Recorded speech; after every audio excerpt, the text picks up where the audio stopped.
विश्व के कोने कोने में यूट्यूब के माध्यम द्वारा हमसे गुरु मंत्र लेकर वैदिक परंपरा में आगे बढ़ने वाले मेरे प्रशिष्यों, सज्जन और सन्नारियों, चलिए आज आपको मैं गुरु नीच का, शुक्र नीच का, इसके विषय में बात करूंगा।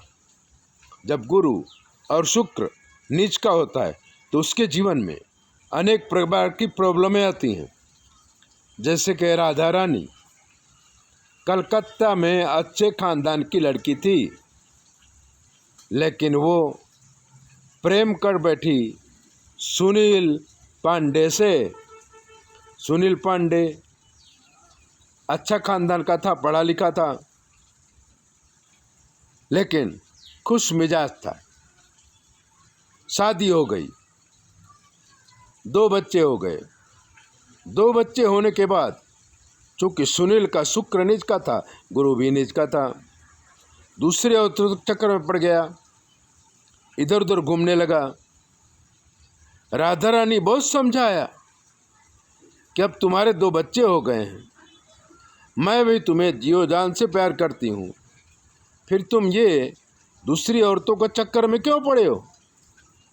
सुनील ने कहा, अब तुम बूढ़ी हो गई है, तेरी ज़रूरत मुझे नहीं है, मैं खर्चा चलाता हूँ, घर चलाता हूँ, सब कुछ तो देता हूँ, और तुम्हें क्या चाहिए। 2 बच्चे दे दिए।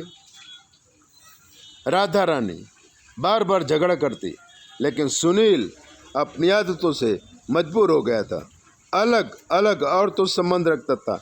इससे उसको धन हानि भी होने लगी, पैसों की कमी होने लगी।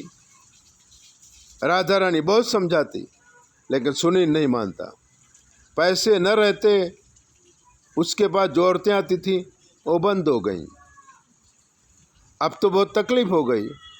बच्चों के खर्च जो देता था वो भी देना बंद कर दिया, क्योंकि राधा रानी सुनील को छोड़कर अपने मैके आ गई थी और स्कूल में नौकरी कर लिया था। बच्चों का खर्चा सुनील देता था, वो भी देना बंद कर दिया। तब राधा रानी केस कर दिया, डिवोर्स का केस। अब इसी बीच राधा रानी ने फ़ोन के द्वारा हमारा संपर्क किया, हमने उसकी कुंडली मंगाई। तब गुरु नीच का, शुक्र नीच का, आप क्या करें, अपनी कहानी भी बताई। हमने कहा ऐसा करो, ऐसा करो, ऐसा करो। उसने किया और एक दिन सुनील पांडे बेकार हालत में आके राधा रानी के पैरों में गिर गया और कहा कि तुम्हारी जैसी सुंदर और सुशील पत्नी को पाते हुए भी मैंने बहुत बड़ी भूल की है, इसलिए मैं तुमसे माफ़ी मांगता हूँ। और उसने माफ़ी मांगी, राधा रानी ने माफ़ कर दिया।